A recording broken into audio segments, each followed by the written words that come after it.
अस्सलाम वालेकुम, मैं हूँ रिदा सैफी। नाजरीन, आज जब सुबह आँख खुली मेरी और तारीख देखी तो याद आया कि आज तो अल्लामा इकबाल का यौम पैदाइश है, 144वां यौम पैदाइश। लेकिन फिर अगले ही लम्हे इस ख्याल ने, इस बात ने मुझे गमगीन और अफसरदा कर दिया कि अभी तक ये कौम सिर्फ लब पर आती है, दुआ बनकर तमन्ना मेरी पर ही रुकी हुई है। इससे आगे किसी ने इकबाल को समझने की जहमत ही नहीं की तो खुशी किस बात की मनाएं, किस बात का जश्न मनाएं, जहां पर कहा यह जाता है कि 65% आबादी का हिस्सा नौजवानों पर मुश्तमिल है और नौजवान भी ऐसे जिनमें हर कुछ कर जाने की ज़िंदगी में उमंग नज़र आती है, लेकिन उसके बावजूद इकबाल के जो अफ़कार, जो अशआर, जो उनकी फ़िक्री सारी हमारे पास एक ख़जाना और नगीना मौजूद है सारी सूरत हाल में, वो चीज़ों पर नज़र डालने की हमें नज़र नहीं आती कि किसी भी तरह से उसको समझने की कोशिश की जाती है। फिर इस बात पर भी ख्याल आया कि अल्लामा इकबाल ने जो पैगाम हमारे लिए छोड़ा, क्या उस पर आज तक हमने अमल करने की कोशिश भी की? अमल तो बहुत दूर की बात, शायद उसको हमने समझने की भी कोशिश नहीं की, या फिर एक बराए नाम कौमी शायर ही हमने उनको समझा और जिनकी पैदाइश का जो साल में 2 दिन ही ख़ास तौर पे किया जाता है याद, और वो चंद नगमों और बच्चों की नज़मों की सूरत में ही हम उसको उस हद तक रहने देते हैं। तो क्या अल्लामा इकबाल जो है वो हमारे वाकई हकीकी कौमी शायर हैं जिनको हमने पहचाना, जिनकी अफ़कार, जिनकी जो सोच, जिनकी जो मैंने जैसे कि पहले भी कहा, जो ख़जाना वो हमें देखे गए, क्या उसके ऊपर हमने अमल और गौर व फिक्र करने की कोशिश की? फिर हमसे लोग ये पूछते हैं कि जी आपका कौमी शायर कौन है, तो हम फ़ख्र से अल्लामा इकबाल का नाम तो बताते थे, मगर अल्लामा इकबाल का जो खुदी का फ़लसफ़ा है वो हम बयान कर सकते हैं क्या? आज वो अपने बच्चों को हम ट्रांसफ़र कर रहे हैं कि अपने आने वाली यंग जनरेशन को, नौजवानों को हम बता रहे हैं कि वो जो खुदी का फ़लसफ़ा है वो क्या फ़लसफ़ा था जिसकी बुनियाद पर आज हम आज़ादी की सांसें ले रहे हैं, जिसकी बुनियाद पर आज हम बैठ के एक आज़ाद मुमलिकत के अंदर सांस ले रहे हैं। तो क्या वो चीज़ हम बता रहे हैं, या फिर हम ऐसा तो नहीं है कि हम आगे जाके शर्मिंदगी से उनसे नज़रें मिलाने के भी काबिल नहीं रहेंगे? तो ये कौम के लिए यकीनी तौर पर आज एक लम्हा फ़िक्रिया से कम नहीं है। और आज यौम पैदाइश 144वां यौम विलादत जो है वो अक़ीदत व एहतराम से हम कहते हैं कि जी मनाया जा रहा है, और मनाया भी जा रहा है, लेकिन क्या उसकी जो असल हकीकत और रूह है वो हम बावर करा पा रहे हैं कौम को? क्या हम अपने बच्चों को, क्या हम आने वाली नौजवान नस्ल को उनका पैगाम दे पा रहे हैं, सुना पा रहे हैं? क्या इतनी सकत, क्या इतनी हिम्मत, क्या हौसले, क्या वो कॉन्फिडेंस हमारे अंदर अभी भी मौजूद है, या कहीं ना कहीं हम शटर नज़र आते हैं? और यहाँ मुझे इंतहाई खूबसूरत चंद अशार भी आज कहने, उनके जो मेरे अपने बड़े पसंदीदा हैं अल्लामा इकबाल के, जिसमें हम काफ़ी पढ़ते और सुनते हैं मुख्तलिफ़ जगहों पे भी, जहाँ उन्होंने बड़े खूबसूरत अशार फरमाए कि इकबाल तेरे देश का क्या हाल, कि उनके हवाले से अगर कहा जाए कि सुनाऊँ तो बेबाक को हक गोई से घबराता है मोमिन, मकारियों और वाही पे इतराता है मोमिन, जिस रिस्क से परवाज में कोताही का डर हो वो रिस्क बड़े शौक से खाता है मोमिन, किरदार का, गुफ्तार का, अमल का मोमिन, कायल नहीं ऐसे किसी जंजाल का मोमिन, सरहद का है मोमिन कोई पंजाब का मोमिन, ढूंढे से भी मिलता नहीं कुरान का मोमिन, इकबाल तेरे देश का क्या हाल सुनाऊं? तो आज भी हमें ये सोचने और समझने की कोशिश करनी चाहिए, क्या वाकई हम उनकी उस फ़िलॉसफ़ी को, उनके उस ख्वाब को लेकर आगे बढ़ रहे हैं जिसकी उन्होंने ताबीर सोची थी और जिसकी वो चाहते थे कि का नमूना यानी कि एग्ज़ाम्पल जो है वो पाकिस्तान बने? तो क्या पाकिस्तान वाकई इकबाल का पाकिस्तान है आज का? ये एक सवाल मैं आज आप लोगों के लिए इस प्रोग्राम के आगाज़ में छोड़े जाती हूँ जी। दूसरी तरफ जी आज हम बात करेंगे ख़ास तौर पे जो इस वक्त सिचुएशन है पॉलिटिकल उसके ऊपर, और हम उस हवाले से आज के प्रोग्राम में बात करेंगे कि पार्लिमानी कमेटी बराए कौमी सलामती का एक तवील इजलास हुआ कल, जैसे कि हमने देखा, और उसके अलावा 5 घंटे की जी तवील ये मीटिंग हुई, उसमें क्या हुआ, और जो इस वक्त कलअदम जमातों के हवाले से पूरे पाकिस्तान के अंदर एक जो ये हवा चल पड़ी है कि जी अब क्या मुज़ाकरात और नए जो इस वक्त मुआहदे होंगे वो किस कैपेसिटी में होंगे, और जो माजी की चीज़ें हमारे सामने रही हैं कि जी नेशनल इलेक्शन प्लान की हम बात करें वो हो गया, रद्दुल फसाद हो गया, और जितने ऐसे नेशनल इलेक्शन प्लान्स के हवाले से और दूसरे जिस तरह के जो प्लान्स तरतीब दिए गए कौमी सलामती के हवाले से बैठ के, तो अब जो ये जो डायरेक्शन चेंज हो रही है और जो अब हुकूमत नई मुज़ाकरात के हिस्से की तरफ जो बढ़ रही है उसके हवाले से भी आज हम बात करेंगे। दूसरा ये कि जहाँ पे हम देख रहे हैं कि टीएलपी से पाबंदी हटने के बाद जो दीगर कलअदम जमातों का मामला है, ख़ासतौर पे टीटीपी से जो सीज़ फायर की बात कल फवाद चौधरी साहब ने की, फिर उसके बाद जो है वो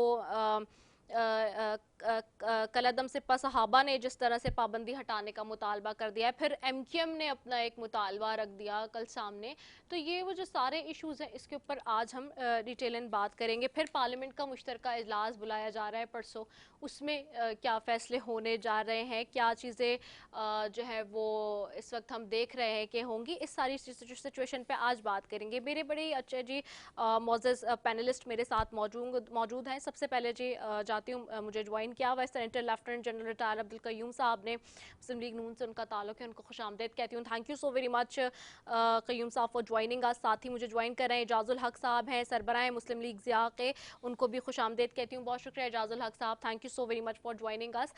सबसे पहले तो मैं अब्दुल कयूम साहब आपकी तरफ आऊँगी। आज हम जैसे कि देख रहे हैं कि अब जो पार्लिमानी कमेटी बराए कौमी सलामती का जो इजलास कल हुआ, ख़ासतौर पर उसके बाद से जिस तरह से 11 तारीख को परसों के हवाले से अब ये बताया जा रहा है कि जी मुश्तरका पार्लियामेंट का इजलास भी आ रहा है, जो ये सारी कौमी सलामती के मामलात हैं इन पर बहस हो, उनको पार्लियामेंट में लेकर आया जाए, यही मुतालबा हम देखते थे कि किया जाता था। अब जो सारी चीज़ें हो रही हैं उस पर क्या फाइनल कंक्लूजन आप देख रहे हैं कि डायलॉग हो सकेगा, और जो मुज़ाकरात होंगे और जो ये एक एक्सचेंज ऑफ इंफॉर्मेशन जो हो रहा है ये कितना ज़रूरी है? जी बिस्मिल्लाहिर्रहमानिर्रहीम। देखिए, आपने अपने इंट्रो का इब्तदा एक बड़े अच्छे मौजू से की और आपने अल्लामा इकबाल की बात की जी। आज की आपके ये जितने फाइल हैं उनकी बुनियाद वहाँ है, अल्लामा इकबाल के फरमुदात के अंदर उनकी जो टीचिंग्स थी, उनका जो तसव्वुफ था, उस पर आप अमल करें तो आज हम इस गंभीर सूरत हाल से दो चार न हो। अल्लामा इकबाल पे मैं 1-2 मिनट लगा के ये कहना चाहता हूँ कि 1857 में जी। जब आप ये जो हमारी आज़ादी की जंग लड़ी गई थी, तो उसके बाद सर सैयद अहमद खान मुअस्सर थे बड़े, और वो लोगों को तालीम का कह रहे थे। लेकिन फिर 1877 में 9 नवंबर को वो अल्लामा इकबाल पैदा हुए, और अल्लामा इकबाल जो है ये 19वीं सदी में पैदा तो हुए, लेकिन 20वीं सदी के ही नहीं बल्कि मैं कहता हूँ कि मौजूदा मिलेनियम का एक ये बहुत बड़ी एक शख्सियत है जिसने पाकिस्तान अपना एक तस्वुर दिया, पाकिस्तान का एक ख्वाब देखा और पाकिस्तान वजूद में आया। उनको जो खिराजे अकीदत पेश करने का बेस्ट तरीका यही है कि उनके जो फरमुदात हैं, उनकी जो बातें थी उन पे अमल किया जाए। मसलन ये कि उन्होंने मादियत, आज का दौर है ना, क्या पैसा, जमीनें, लंबी कारें, कोठियां, हम ज्यादा मटीरियलिस्टिक हो गए, तो उन्होंने ये कहा था कि काफिर की ये पहचान कि आफाक में गुम है और मोमिन की ये पहचान कि गुम उसमें है आफाक। आप देखिए इसमें कितना बड़ा फलसफा है, और ये आज की हमारी इन हालात पर भी बात है। इसी तरह उन्होंने ये कहा कि ये ज़र और दौलत जो है, ये जो दुनिया के मादनियात हैं ये जरूरी तो हैं, लेकिन ये आपको बड़ी नेशन नहीं बनाती। बड़ी नेशन आपको एक फकीराना तर्ज अमल, एक कलंदरी, एक तकवा और वो जो कन्विक्शन, ईमान की ताकत है, ये आपको बड़ा बनाते हैं। तो इस पे भी उन्होंने बड़ा अच्छा कहा, और मैं आपके नाज़रीन से शेयर करूं कि उन्होंने कहा कि सबब कुछ और है, तू जिसको खुद समझता है। जवाल बंदा ए मोमन का बेजरी से नहीं, घर जहां में मेरा जोहर आश्कार हुआ, कलंदरी से हुआ है, तवंगरी से नहीं। तो ये है, इस तरह उन्होंने जवानों के लिए कहा कि अपने तौर के ऊपर वो मेहनत करें और ये न करें। इसी तरह ये जो आज हम फ्रीडम ऑफ एक्सप्रेशन की बात करते हैं, उसका भी उन्होंने कहा कि देखो इसके अंदर भी हदूद हैं कि अफकार जवानों के खफी हों के जली हों, पोशीदा नहीं मर्द कलंदर की नजर से, हमें मालूम है तेरे अहवाल के मैं भी गुजरा था इसी राह गुजर से। इस तरह का उनका कोई शेर है। और इसी तरह जो ये जो आप अपने तौर के ऊपर हर चीज का एक्सप्रेशन कर देते हैं, उसके लिए भी उन्होंने बड़ी डायरेक्शंस दी। और उनका यानी वो एक अल्लाह के वली थे, वो एक मुहक्किक थे, वो एक मुबल्लिग थे, वो एक प्रोफेसर थे, वो एक वकील थे, और उन्होंने अपने तौर के ऊपर पाकिस्तान की बुनियाद रखी। तो उन्होंने ये कहा, ये आखिरी शेर मैं आपको बताऊं, कि उन्होंने कहा कि खिरत ने कह भी दिया ला इलाहा तो क्या हासिल, दिलो निगाह मुसलमान नहीं तो कुछ भी नहीं। तो आज हम मुनाफकत का शिकार हैं। आप ये देखें कि आप बात कर रहे हैं TTP की, कि इन्होंने क्या कुछ दरिंदगी नहीं की पाकिस्तान के खिलाफ। ये जब प्रॉक्सी वार के तौर के ऊपर एज ए कठपुतली किस्म के ये रा और मुसाद के आगे खेल रहे थे, तो ये हमारे सोल्जर्स की गर्दनों को काट के उससे फुटबॉल खेलते थे। इन्होंने हमारे बच्चों को स्कूलों में और उनकी असातिज़ा को जलाया। इन्होंने GSQ पे हमला किया। इन्होंने मैरान बेस में हमारे P3C ओरियन जो स्ट्रेटेजिक हमारे जहाज थे, यहाँ कामरा के अंदर जो सब वैक्स जहाज थे, उन पे हमलावर हुए। इन्होंने क्या कुछ नहीं किया। और अभी इनकी जो दुम है वो पांव के नीचे आ रही है, इसलिए कि इंडिया वहां से निकल गया है। और अभी इनकी जो रईस साख है, उसके लिए इनको पैसा चाहिए होगा, इंटेलिजेंस चाहिए होगा। ये अंदर GSQ पे आके हमला या मैरियट के ऊपर आके हमला, ये आप जब तक कि आपके पास GPS सिस्टम ना हो तो आप नहीं आ सकते। तो इसलिए अगर हुकूमत इनसे बात करना चाहती है तो ये बेस्ट चीज ये है कि पहले पार्लियामेंट के जॉइंट सेशन में इन चीजों के ऊपर आप ब्रेन स्टार्मिंग करें। और ये देखें, हमने दहशतगर्दों की कमर तोड़ चुके हैं हम।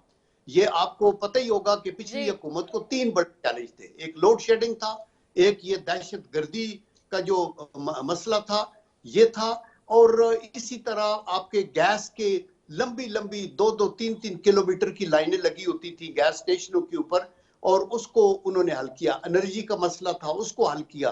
तो ये जो दहशतगर्दी है, इसका तो अभी वो ऑन दी रन है।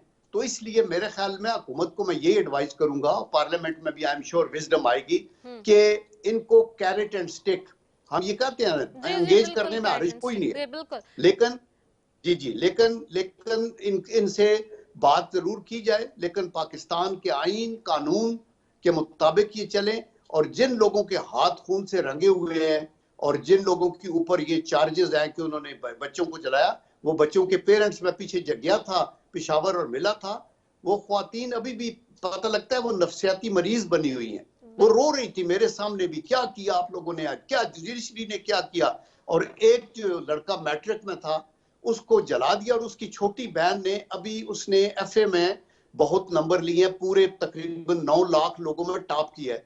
तो वो मुझे कहती है अंकल मैं अभी जो है वो मैं मेडिकल नहीं करूंगी, मैं अभी वकालत करूंगी और मैं पाकिस्तान की चीफ जस्टिस बनूंगी ताकि मैं इंसाफ दे सकूं, हमें इंसाफ नहीं मिला। तो ये सारी चीजें हुकूमत को सामने रखनी होंगी, और सोल डिसीजन ना करें, पार्लियामेंट को साथ लेके चले। सोल डिसीजन पे नहीं जाएंगे, पार्लियामेंट के साथ जाएंगे। ठीक है, मैं एजाजुल हक साहब की तरफ भी जाऊंगी। एजाजुल हक साहब, हमने देखा कि नेशनल एक्शन प्लान बनाया गया, रद्दुल फसाद जैसा ऑपरेशन भी हमारे सामने, हमारे फौज ने बड़ी बेतहाशा कुर्बानियां भी दी। और जैसे कि अभी जनरल रिटायर अब्दुल कयूम साहब भी फरमा रहे थे ये सारी चीज़ें हम देख कर आए, बड़ी कुर्बानियों की एक तवील लंबी दास्तान है पाकिस्तान के नाम, और पाकिस्तान ने उसको बहुत ही ज़्यादा कीनली जो है वो फेस किया है। अब जो हुकूमत के ये फैसले हैं कि जी कलअदम जमातों से जिस तरह के एक के बाद एक फैसले सामने आ रहे हैं, और ख़ास तौर पे अब ये इस हवाले से पार्लिमानी कमेटी का जो कल कौमी सलामती का इजलास भी सामने हमारे पास आ रहा है, how do you see it, वो सेंटिमेंट्स, वो सारी चीज़ें जो हो चुकी हैं, जिन लोगों ने अपने प्यारों को खो दिया, इसके बाद अभी सारी चीज़ें होंगी तो किस तरफ जाएंगे मामलात फिर?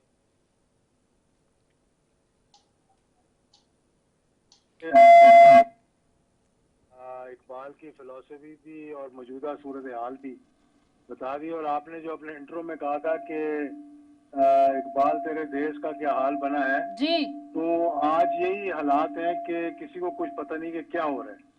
और ये जो कल या परसों पार्लियामेंट की जो नेशनल सिक्योरिटी कमेटी का, जिसमें कहते हैं कि 70-80 के करीब लोग थे, सेनेटर्स भी थे जी जी, और ऑपोजिशन लीडर भी थे, और सब उसमें थे, चीफ आर्मी स्टाफ, जो ब्रीफिंग दी गई है जी, वो मेरा ख्याल कि अगर पूरी कौम को उसकी तफसील बताई जाए, क्या उसमें हमने सिर्फ टीएलपी के मुआहदे के साथ के बारे में बात की है, या टीटीपी के मुआहदे के बारे में भी पार्लियामेंट के लोगों को, अरकान को जो है वो इत्मीनान में लेने की कोशिश की गई है।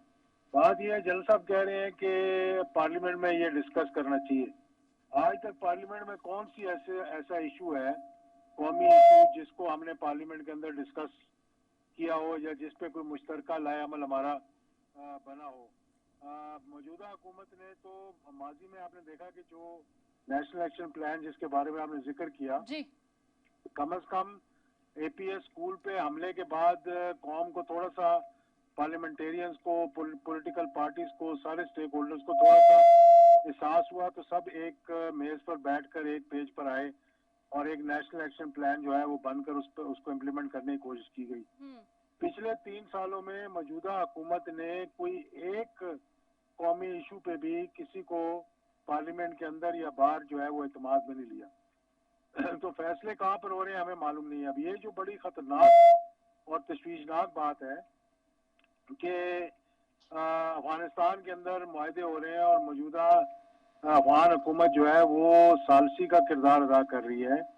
अब वहाँ पर उनका क्या स्ट्रेंथ है, क्या वो लोग वहाँ पर उनकी, क्योंकि उनके जो ये सारा कुछ करवाया जा रहा था, ये तो एक हाइब्रिड फिफ्थ जनरेशन वॉरफेयर थी, जिसके पीछे दुनिया की तमाम जो कौमें वहाँ पे ये फौजें मौजूद थी 52 मुल्कों की, उतनी इंटेलिजेंस एजेंसी थी, और उसमें जो मेजर इंटेलिजेंस के लोग थे, जैसे सीआईए हो गया, मुसाद हो गया, एनडीएस हो गया, रॉ हो गया, ये सारे के सारे पाकिस्तान के अंदरूनी मामलात को ख़राब कर हमारे फौज की और हुकूमत की तमाम तर तवज्जो जो है वो अफगानिस्तान से हटाकर अंदरूनी मामलात में लगाने लग रहे थे। तो ये टीटीपी होगी, तहरीक तालिबान पाकिस्तान हो गई, ये दूसरे हो गए जिनके साथ आज मुज़ाकरात हो रहे हैं, ये सारे उन्हीं के पैदा किए हुए थे।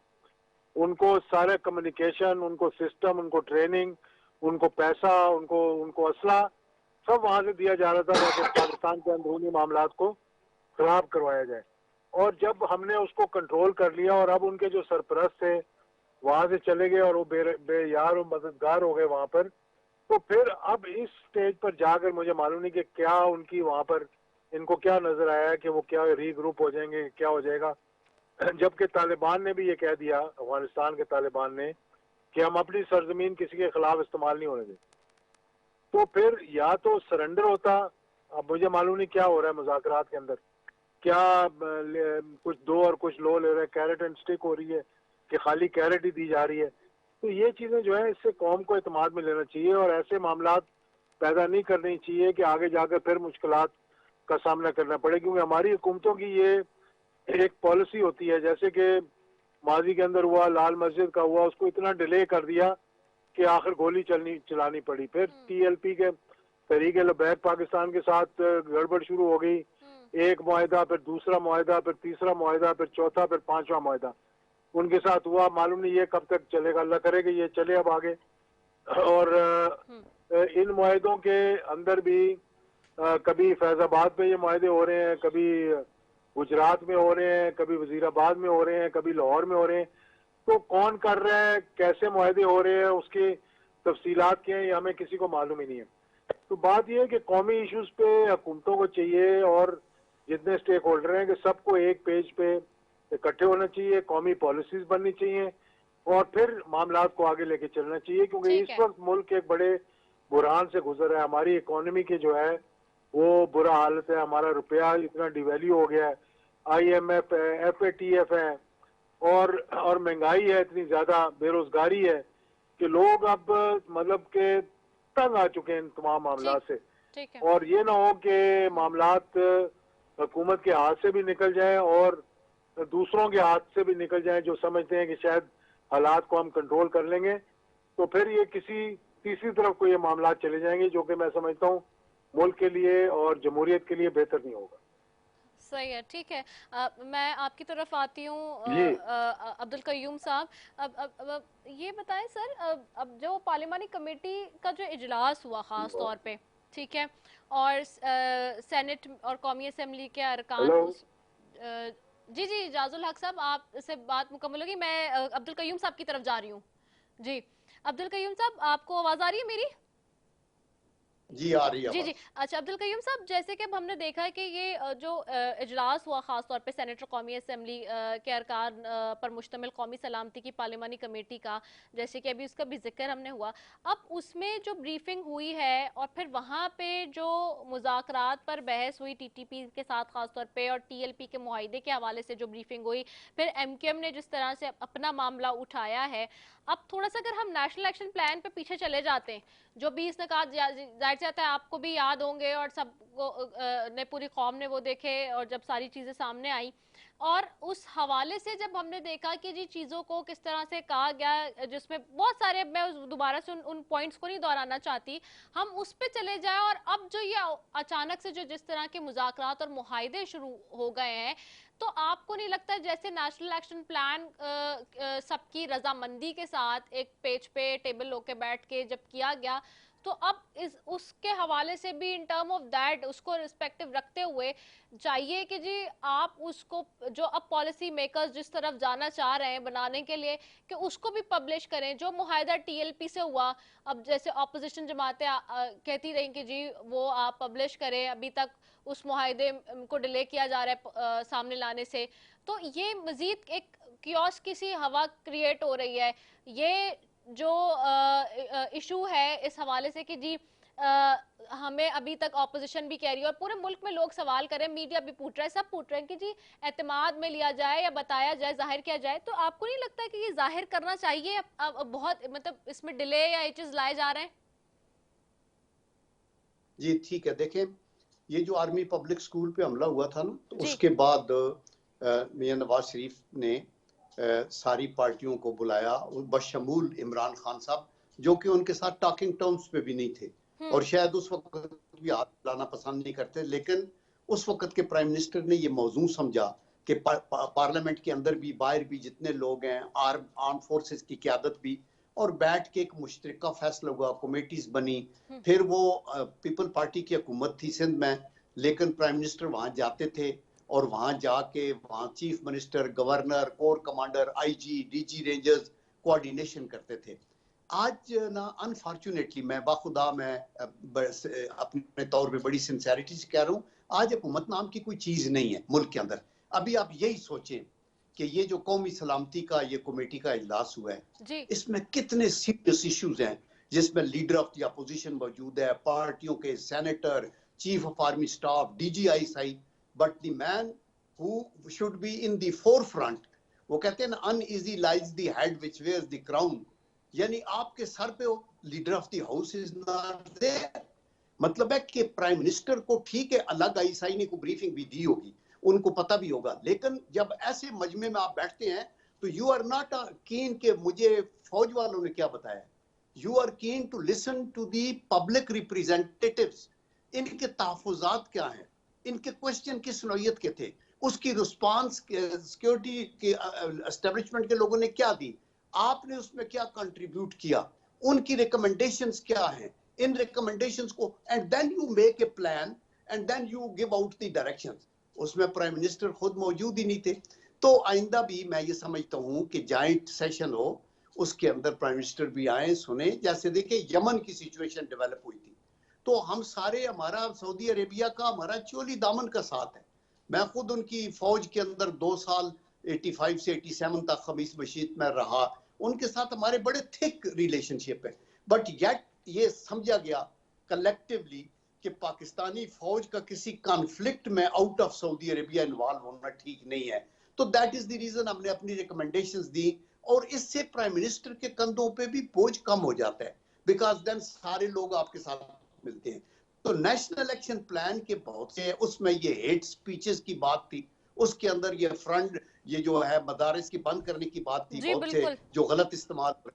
तो ये सारी चीजें थी वो करने वाली थी। उसके अंदर कराची में अमन की बात थी, उसमें बलूचिस्तान की सिचुएशन को बेटर करने की बात थी, उसमें ये वजीरिस्तान के इलाके का मसला था। बहुत सी चीजें हो चुकी हैं, but yet you have to move on that. दूसरी मैं जो बात कहना चाहता हूँ कि ये जो हमारे टीएलपी के भाई है ना, इनका मुआवजा हम टीटीपी से नहीं कर सकते। टीएलपी वाले हमारे अपने बच्चे हैं, अपने मुल्क के अंदर है, उनकी एक सोच है, उनको अंगेज करके पहले भी उनको खराब हामी ने किया है। आपने देखा फैजाबाद के धरने पे जब ये गेट नवाज मूवमेंट चल रही थी, तो हर कोई मिला हुआ था, और उनको पूरे रास्ते बंद करा के ताकि हुकूमत को नाको चने चबाए जाए। और अभी वही लोग जो है वो अपने तौर के ऊपर शर्मिंदा है और खुफिया मुआहदे कर रहे हैं। भाई खुफिया किस लिए? अगर मुल्क के मफाद में और हमारे लोगों के मफाद में तो बात, लेकिन you can't condone killing of आपके पुलिस कांस्टेबल जिन्होंने वर्दियां पहन के ऊपर पाकिस्तान के झंडे लगाए हुए हैं, उनके ठीक। खून अच्छा, को रायगान, उनके बच्चे, उस फोर्स का इंप्रेशन क्या होगा? तो ये चीजें हैं जो हुकूमत को सोचनी है। But I tell you honestly, हुकूमत नाम की कोई चीज नहीं। और पार्लियामेंट का, जैसे इजाजुल हक साहब मेरे बड़े करीबी दोस्त हैं और बड़े एक कोनामश्क सियासतदान है, वो ठीक कह रहे हैं कि उसकी तो तौकीर ही खत्म कर दी गई है। पार्लियामेंट ही एक फोरम पार्लियामेंट। होता है जहाँ हाँ, ये चीजें डिस्कस और पॉलिसी। ठीक है, बहुत अच्छा पॉइंट आपने, पर्टिनेंट पॉइंट जो है वो कहा। डेफिनेट सी बात है, क्या, और ये सवाल यहाँ पे उठता है कि क्या वजीर आजम साहब घबरा रहे हैं ऑपोजिशन को भी फेस करने के लिए बड़े अहम मामलात पे? और फिर अगर वो ऑपोजिशन को नहीं फेस करेंगे, उन इलेक्टेड लोगों को नहीं फेस करेंगे, तो फिर किस तरह से वो अवाम में जाएंगे और अवाम को भी जवाब देंगे? ये बहुत सारे सवालात है। एक ब्रेक पे जाना है, मैंने कमर्शियल ब्रेक है जी, उसके बाद वापस आ रहे हैं। Stay tune.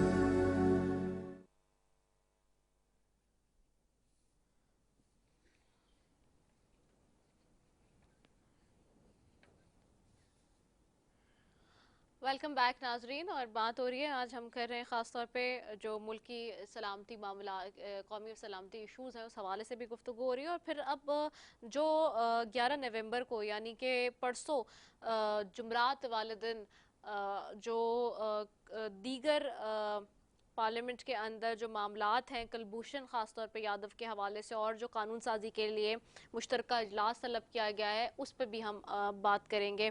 अब तक तो हम बात कर रहे थे जी नेशनल एक्शन प्लान के हवाले से, उस पर भी मैं ज़रा एजाज साहब की तरफ भी जाऊँ। एजाजुल हक साहब, एक चीज़ बहुत इम्पॉर्टेंट, जैसे कि अभी सेनेटर साहब ने की, जो हम ये देख रहे हैं कि क्या वज़ीर आज़म साहब चूँकि फेस नहीं कर रहे हैं, ये दूसरी दफ़ा ऐसा, तीसरी दफ़ा ऐसा हुआ है कि जी पार्लियामेंट का जो है वो, पार्लियामेंट के अंदर पार्लिमानी कमेटी का इजलास बुलाया गया हो और वज़ीर आज़म साहब जो है वो एब्सेंट हो वहाँ से। तो वो ये बात बड़ी पर्टिनेंट पॉइंट है, जैसे कि क़य्यूम साहब ने की कि जी वो आके उन नुमाइंदों से क्यों नहीं मिल रहा है, क्यों नहीं उनको फेस कर रहा है या बात कर रहा है जो अवामी नुमाइंदे हैं। और अगर वो इसी तरह फेस ऑफ नहीं करेंगे तो फिर किस तरह अवाम के अंदर जाएंगे, अवाम को फिर इन इशूज़ पे कैसे एतमाद में लेंगे? अब यहाँ पे एक पॉइंट जो बड़ा इम्पोर्टेंट हमें नजर आता है वो भी ये है कि वज़ीर-ए-आज़म इमरान खान साहब जब माजी में कंटेनर पर थे तो उन्होंने इतनी ज़्यादा जो है वो होप्स हाई कर दी आवाम की, इतने ज़्यादा जैसे कहते हैं ना सुहाने ख्वाब दिखा दिए आवाम को कि अब उनसे लोग सवाल कर रहे हैं और उनसे एक्सपेक्टेशंस भी लोगों ने ज़्यादा लगाई हुई हैं, लेकिन वो उन नॉर्मल चीज़ों को फुलफिल नहीं कर रहे जो माजी में होती आई हैं। तो वो मज़ीद जो एक्सपेक्टेशंस लोग कर रहे थे तो कैसे किस तरह से ये करेंगे। और प्राइम मिनिस्टर का तो जो प्रोग्रेटिव है, जो उसका ओहदा है, वो इतना इम्पोर्टेंट ओहदा है कि उसको सबको मिल के लेके चलना होता है। एजाज साहब, आपको आवाज आ रही है मेरी? एजाजुल हक साहब, आप मुझे सुन सकते हैं? अच्छा, गालिबन एजाज साहब से को आवाज़ नहीं जा रही मेरी, हम दोबारा उनसे कनेक्ट करने की कोशिश करते हैं। मीन वाइल मैं सेंटर साहब आपकी तरफ आऊँगी। सेंटर साहब, अब ये तो हमने बात कर ली सारी, अब हम बात कर लें 11 को जो होने जा रहा है अब, और कुलभूषण यादव का मामला भी इंतहाई हसास मामला है और उसको भी जिस तरह से हैंडल किया है इस गवर्नमेंट ने, वो भी हम सबके सामने, और बार बार उस पर भी क्रिटिसिज्म रहा। अब आपको क्या लगता है कि पाकिस्तान कुलभूषण वाले केस में किस तरह से अपने आप को मनवा सकता है, क्योंकि उस पर भी पूरी आलमी दुनिया की नजरें, और वो हमारे पास एक टेस्ट केस बनाने के लिए था, खास तौर पे इंडिया को, जिस तरह से वो हमारे साथ ब्लेम गेम करता आया है माजी में। या देखिए, कुलभूषण का जो इशू है वो बड़ा इम्पोर्टेंट है और पाकिस्तान के स्टैंड को वो विंडिकेट करता है कि ये टेररिज्म का इल्ज़ाम इंडिया पाकिस्तान पे लगाता है, लेकिन दरअसल जो टेररिस्ट स्टेट है वो इंडिया है, और ख़ुसूसन बीजेपी और फिर अभी तो आरएसएस और हिंदुत्व की हुकूमत है, और इनको तो टेररिस्ट डिक्लेयर करवाना चाहिए। हमें ये एफर्ट करनी चाहिए। बट मसला ये है ना कि हम डिफेंसिव गेम खेलते हैं, हम रिएक्टिव हैं, हम प्रोएक्टिव नहीं है। जब हुकूमत के अंदर कॉरिडोर्स ऑफ पावर में जो बंदा बैठता है ना, उसका कॉन्स्टेंटली दिमाग काम करता रहता है, वो आगे की सोचता रहता है, वो मूव्स बनाता है, वो सरप्राइज करता है अपने दुश्मनों को, वो फोर्स टाल करता है और रोकता है, प्रिएम्प्ट करता है एनी अटैक। हम लोग रिएक्टिव हैं, और इस तरह आप देखें कि कुलभूषण जैसा एक जिंदा जानवर हमने पकड़ा हुआ है, जो जिसने एडमिट भी किया हुआ है कितनी कत्लो गारत पाकिस्तान में की है, और अभी तक भी इंटरनेशनल कोर्ट ऑफ जस्टिस में और इधर और उधर हमारे वो मतलब है ड्रैगिंग फीट वाली बात है। अभी भी अपने दोस्तों यारों से मिलके हमें ये देखना, आई एम श्योर इसके अंदर हमारी आर्म फोर्सेस के लोग और इंटेलिजेंस की एजेंसीज भी इन्वॉल्व हैं, और वो एक स्ट्रेटजी उनके ज़हन में पक्की होगी कि हमें इसको एग्जीक्यूट करके हमें फायदा है या इसकी एग्जीक्यूशन को प्रोलॉन्ग करके इसके अंदर फायदा है। तो मेरे ख्याल में वो इन दोनों ऑप्शंस के ऊपर सोच रहे हैं और आगे कर रहे हैं। तो ये चीजें जो है इस लिहाज से सोच समझ के आगे मुल्क को चलाना इतना आसान नहीं होता। और उसके अंदर जैसे आपने भी कहा कि अगर आज हम टीटीपी से बात करने को तैयार हैं, जो कि दरिंदे हैं जिन्होंने कत्लो गारत की, लेकिन हम अपोजिशन से हाथ नहीं मिलाना चाहते क्योंकि उन पे इल्जाम है। आप सोचिए मिनिस्टर का जो रैशनल दिया कि इल्जाम है, भाई इल्जाम तो आपके लोगों पे excuse, actually this is very silly excuse and act. देखना चीनी वाले बंदे, उनके ऊपर एफआईए की वो हो रहा था इंक्वायरी, आपने रुकवाई है उसकी। आपका और ये जो दवाइयों का स्कैंडल हुआ उसमें जो इन्वॉल्व था मिनिस्ट्री से हटा लेकिन सेक्रेटरी बना दिया। और ये तो अभी हमें इस चीज के ऊपर ये इनको प्राइम मिनिस्टर को चाहिए कि इनको एंगेज करें। और दूसरी लास्ट पॉइंट मैं ये कहना चाहता हूँ कि टीटीपी वाला मुज़ाकरात की बजाय मैं तो पर्सनली सोचूंगा कि तालिबान को कहा जाए कि इनको अरेस्ट करें और इनको हमारे हवाले करें, और यहाँ हम देखेंगे जो इन्वॉल्व नहीं है उनको छोड़ देंगे। ये बात नहीं है कि मुज़ाकरात करें, ये तो उनकी जेलों से निकले हुए हैं, वहां पहले ये कुछ लोग जेलों में थे। जी बिल्कुल ऐसा ही है, ये बात भी बिल्कुल आपके सही है, and this could be one of the solution. Ejazul Haq साहब की तरफ वापस जाती हूँ। एजाजुल हक साहब, अब आपको मेरी आवाज आ रही है? एजाजुल हक साहब, आपको मेरी आवाज आ रही है? अब एजाजुल हक साहब, आप मुझे सुन सकते हैं? नहीं, गालिबन एजाजुल हक साहब को आवाज़ नहीं जा रही है हमारी। मैं चाहूँगी जो भी ग्लिच आया है उसको ठीक कर दें, ताकि एजाजुल हक साहब से बात हो सके, उनसे राब्ता हो सके, तो उनका भी मैं मौक़िफ़ शामिल कर सकूँ। एजाज साहब, आपको आवाज़ आ रही है मेरी?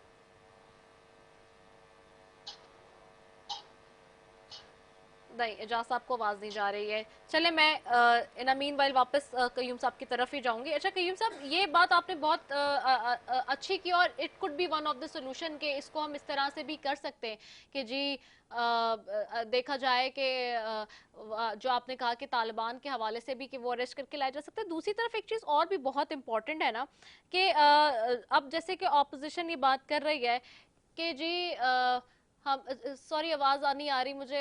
एजाज साहब की आवाज आ गए वो साथ लाइन पे? अच्छा एजाज साहब, आपको आवाज आ रही है? एजाज साहब, आपको आवाज आ रही है?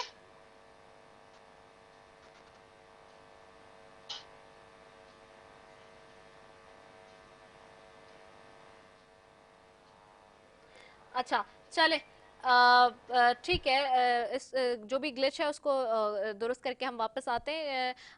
मैं ज़रा बात करी थी अब्दुल कयूम साहब से। अच्छा कयूम साहब, एक चीज़ और भी बड़ी इंपॉर्टेंट है ना, अब जैसे कि कहा जा रहा है कि मुश्तरका इजलास में इंतखाबी कानूनी इस्लाहात और इलेक्ट्रॉनिक वोटिंग के हवाले से कानून साजी करवाई जाएगी। अब अपोजिशन कह रही है कि ये ज़बरदस्ती की जो है वो मनमानी है अपनी हुकूमत की, और अगर ऐसा हुआ जिसके ऊपर मुतफिका राय नहीं होगी तो फिर हम इस हवाले से यकीनी तौर पर अदालत के अंदर जाएंगे। अब एक और मामला जिस पे अदालत पे जाने की बात हो रही है, यानी कि गवर्नेंस का मामला भी हम ये देख रहे हैं कि जब ये हुकूमत माजी में कंटेनर पे होती थी तो कहती थी कि जी गवर्नेंस के मामला अगर अदालतों में हो तो इट मीन्स कि गवर्नमेंट का फेलियर है वो। तो क्या यहाँ पे हमें फिर एक और लूपहोल और फेलियर नजर आ रहा है कि आप मुज़ाकरात के लिए टेबल नहीं कर सके, मनवा नहीं सके, ऑपोजिशन को मुतमईन भी नहीं कर सके जो आप ने अपने पेश की है राय, या फिर जिस हवाले से इस्लाहात लाने की जो बात की खास तौर पे शिबली फराज साहब ने, फवाद चौधरी साहब ने, तो ये एक और क्या फेलियर होगा हमारा अगर अदालत में जाया जाता है तो? जी आप अभी हक साहब आ गए लाइन पे, तो उनसे बात कर सकती हैं। अच्छा अच्छा अच्छा, एजाजुल हक साहब आवाज आ रही है आपको मेरी? जी आ रही है, अब आ रही है। अच्छा अच्छा, एजाजुल हक साहब, मैं आपसे सवाल करना चाह रही थी। 2 दफा मैंने सवाल किया भी, लेकिन आपसे गालिबन हमारा राब्ता मुनक़ता हो गया था। मैं आपसे पूछना चाह रही थी वज़ीर आज़म के हवाले से कि जैसे कयूम साहब ने भी कहा कि वज़ीर आज़म साहब फेस नहीं कर रहा है उन लोगों को, खास तौर पे जो कि अवामी नुमाइंदे हैं, अवाम ने उनको इलेक्शन में इलेक्ट करके पार्लियामेंट के अंदर भेजा है। जब वो पार्लियामेंटेरियंस का एहतराम नहीं करेंगे, उनसे नहीं नजर मिलाएंगे, जिस तरह के वो गायब रहे हैं इस दफा भी कौमी सलामती के इजलास और पहले भी, तो वो कैसे जाके नेशन को फेस करेंगे और एतमाद में लेंगे इन अहम इशूज के ऊपर? जी बात जनरल साहब ने सही बात ये की है कि ये पहली दफा देखने में आ रहा है कि इतनी इम्पोर्टेंट मीटिंग थी, अभी नेशनल सिक्योरिटी की तमाम लोगों को बुलाया हुआ था, लेकिन जिनको होना चाहिए था वो वहाँ मौजूद नहीं थे। जनरल साहब को मालूम होगा जब पहले ये एपीएस पे हमले के बाद नेशनल एक्शन प्लान बनने से पहले जितनी मीटिंग्स हो रही थी उन सब में प्राइम मिनिस्टर समेत चीफ ऑफ आर्मी स्टाफ और दीगर मौजूद होते थे। लेकिन यहाँ पे मुझे मालूम नहीं कि क्या वजह है कि जब अपोजिशन आती है तो प्राइम मिनिस्टर नहीं होते, और जब अपोजिशन आती है तो उठकर चले जाते हैं। तो ना पार्लियामेंट के अंदर कोई बहस हो सक रही है, ना पार्लियामेंट के बाहर हो सक रही है।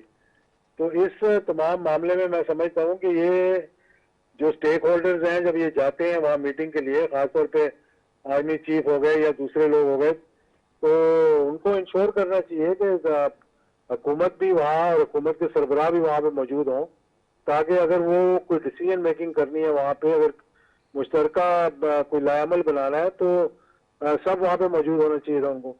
तो ये जो थोड़ी सी कमजोरी मौजूदा हुकूमत की, इस कमजोरी की वजह से ही मैं समझता हूँ इकोनॉमी पे भी असर पड़ रहा है कि उस पर भी कोई तजवीज़ नहीं ली जा रही। इसीलिए जो ये तंजीमें हैं जो बाहर निकल रही हैं जिनसे कि बर वक्त मुआहदे नहीं किए और डिले किया गया, तो अब आखिर में जाकर फिर आपको मुआहदे में अपनी टीम भी बदलनी पड़ी, और जो टीम आपने अनाउंस की उसके अलावा किसी ने जाके मुज़ाकरात किए।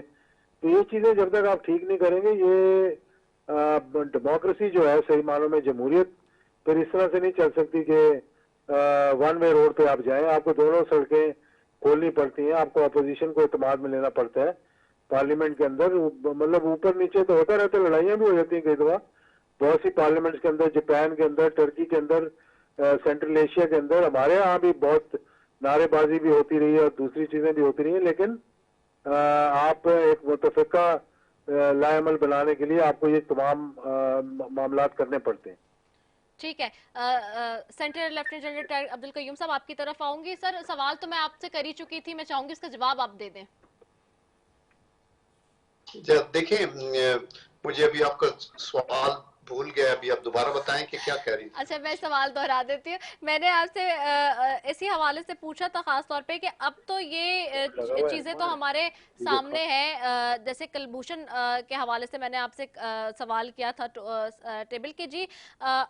खास तौर पे एक तो कुलभूषण का मामला तो हमारे पास है ही, जो आपने बताया कि आलमी अदालत में हमने डिफेंसिव उसमें नहीं जाना, हमें आगे जाके अपने आप को इस वक्त बहुत सुनहरा मौका है कि मनवाना है। लेकिन दूसरी तरफ जो आज जैसे बाबर एवान साहब ने बताया है कि पार्लियामेंट के मुश्तरका इजलास में जो मुमकिना ब्रीफिंग दी जाएगी, या जो इजलास को बुलाने का जो मामला है, काबीना को जो ब्रीफिंग दी है उसमें कि इंतखाबी व कानूनी इस्लाहात का मामला है, इलेक्ट्रॉनिक वोटिंग और इदारा जाती इस्लाहात पे कानून साजी करवाई जाएगी।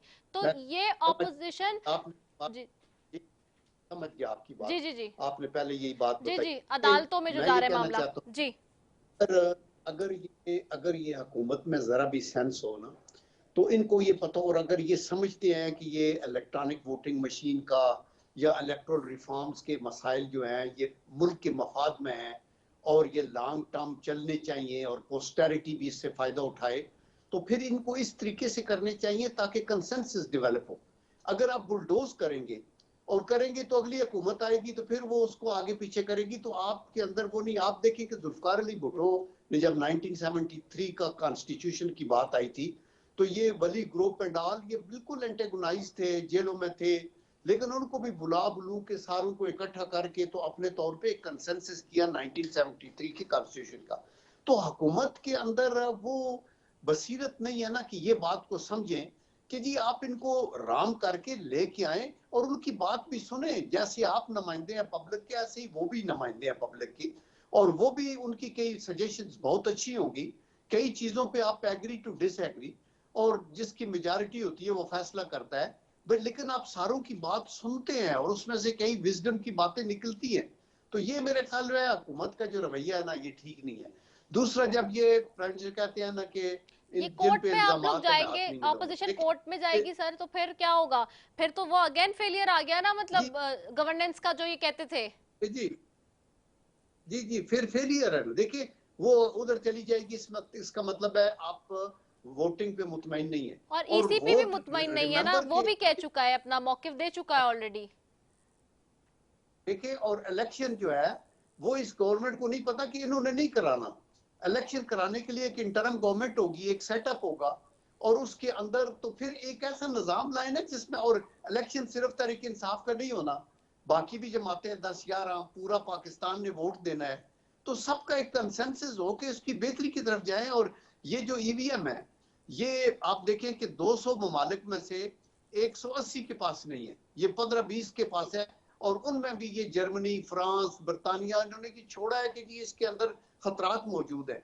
हमें क्यों एक चीज के ऊपर जिद? आप इलेक्ट्रल रिफॉर्म्स करें, आप इलेक्शन कमीशन को मजबूत करें जिसको आप जलाने की बात कर रहे हैं, और वो मिनिस्टर जो ये कहते हैं कि इलेक्शन कमीशन को आग लगा दी जाए, इन्होंने पैसे पकड़े हैं, इनके ऊपर बेहुदा इल्जाम, बजाय इसके कि उसको स्नब करे प्राइम मिनिस्टर कहता है ये जब पेशगी पे जाए आप भी सारे साथ जाए।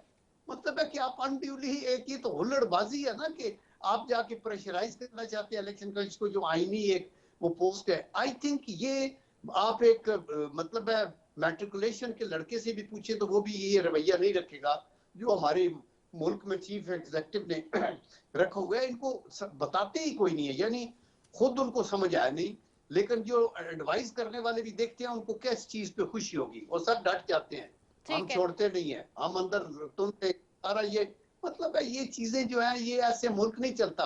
और स्टेट क्राफ्ट में कुट्टी किस्म की कोई टर्मिनोलॉजी नहीं है कि मेरी कुट्टी है उनके साथ, मैं सही, हाथ नहीं मिलाता, मैं वो नहीं राइट, करता। भाई आप दुश्मन, इनसे हम लड़ाई करते हैं, उनमें भी सफेद झंडा लेके हम सही। बात करते हैं दिस कि इज क्या एन करना है, कैसे। एप्रोप्रिएट, हाँ, this is again an appropriate and silly approach. Ejaz साहब, आपको आवाज आ रही है? ये आ रही। अच्छा एजाज साहब, बस वन लास्ट कमेंट आपसे चाहूंगी, प्रोग्राम वाइंड अप की तरफ जाऊंगी इसी पे के। ये जो ऑपोजिशन ने अब कह दिया, पहले ही कह दिया, जहां जैसे ब्रीफिंग सामने आई कि जी पार्लियामेंट के मुश्तरका इजलास में ये चीजें शामिल होंगी, तो ऑपोजिशन ने कह दिया कि हम भी जा रहे हैं अब अदालत के अंदर, अदालत में चले जाएंगे, ईसीपी अलग खिलाफ है, कैसे फिर करेंगे ये ऑर्डिनेंस के थ्रू जो जा रहे हैं? एक और जंग सामने रखी हुई है अब। देखिए, अभी उन्होंने मुश्तरका इजलास बुलाया और उसमें बहुत से, अगर कोरम इनका पूरा हो गया तो बहुत से इन्होंने जो ऑर्डिनेंसेज हैं वो भी उनकी तौसीक करवानी है, और बहुत से बिल जो हैं वो लेकर आ रहे हैं, उनको पास करवाना है। अब एक तरफा कोशिश करेंगे उनको पास करवाने की, तो फिर मामला जो है खराबी की तरफ जाएंगे। जमहूरियत की जो शान है वो यही है कि पार्लियामेंट के अंदर आप कंसेंसस इवॉल्व करें। पहले जैसे जन साहब ने भी कहा, इलेक्टोरल रिफॉर्म्स पे जोर दें। जो पिछली हुकूमत के दौरान मालूम होगा इनको कि हम सारी तमाम जमातों की एक मुश्तरका बनी हुई थी, कमेटी बनी हुई थी, उसके चेयरमैन थे, उसमें तमाम जमातें जो पार्लियामेंट के अंदर थी उनको, उनके रिप्रेजेंटेटिव थे, बाहर से लोगों को बुला के ब्रीफ किया जाता था, फिर उस पर कोई रिफॉर्म्स करने की कोशिश की गई। अब ये जो झगड़ा चल रहा है जी कि हमने इलेक्ट्रॉनिक कराना है या नहीं करवाना, इस पर भी उनको चाहिए था कि थोड़ी मेहनत करके इस पर कंसेंसस इवॉल्व करवाते। तो अब देख लें कि ये इनके अपॉइंटेड हैं सारे, जो इलेक्शन कमीशन है इनका अपॉइंटेड है। चलें अगर कह दें कि नैब जो है वो पहले से उसकी अपॉइंटमेंट हुई हुई थी, लेकिन अपने ही अपॉइंटीज जो है वो इनके खिलाफ जा रहे हैं, क्योंकि ये एक तरफा चलाने की कोशिश कर रहे हैं गाड़ी को। ये मतलब उनसे ठीक है, वन मुशावरत नहीं कर रहे, उसको साइडेड, इंडिपेंडेंट करने हाँ, की नहीं कोशिश कर रहे। वन साइडेड जो है वो गाड़ी चला रहे हैं, जो कि नहीं चल सकती। बहुत शुक्रिया एजाजुल हक साहब आपका, senator lieutenant general retired Abdul Qayyum साहब आपका, आप दोनों मौजूद मेहमानों का बेहद शुक्रिया। नाजरीन, वाकई वन साइडेड ओपिनियन के साथ और वन साइडेड अप्रोच के साथ हुकूमत नहीं चल सकती। इसलिए अप्रोच है, जैसे कि आज के जो हमारे मेहमान थे वो ये कह रहे हैं कि इसलिए अप्रोच नज़र आ रही है हुकूमत को, अगेन एक मेच्योरिटी का मुजाहरा करना पड़ेगा, बुर्दबारी का मुजाहरा करना पड़ेगा, बड़ेपन का मुजाहरा करने पड़ेगा, क्योंकि सरबरा इस वक्त वज़ीर आज़म इमरान खान साहब आप हैं। इसी के साथ जो अपनी मेज़बान सफ़ी को दीजिए इजाज़त। पाकिस्तान जिंदाबाद।